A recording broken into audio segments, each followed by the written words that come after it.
A current carrying wire produces a magnetic field in the form of concentric circles surrounding the wire.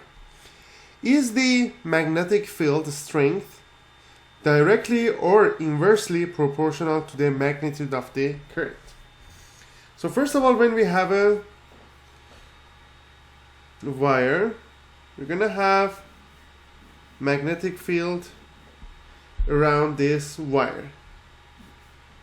We have current going this way or the other way, and we have magnetic field around it, which obeys the formula that's called Ampere law, and that's going to be equal to mu naught times I divided by 2 pi r.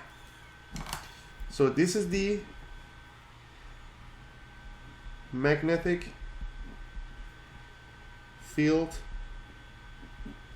strength in terms of Tesla. Mu naught is constant number, 4 pi times 10 to the power of negative 7.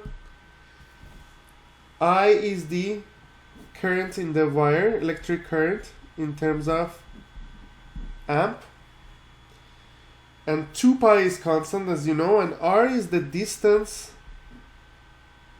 from wire in terms of meters. So as you increase the electric current, magnetic field strength is gonna increase as well. If you reduce electric current, magnetic field strength is gonna go down as well. What happens to distance?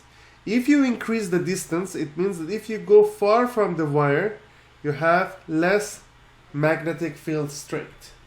However, if you go closer to the wire, you're going to have a higher magnetic field strength. So B and I, they have directly proportional relationship, but B and R, they have inverse relationship. So they are inversely proportional, and B and I are directly proportional.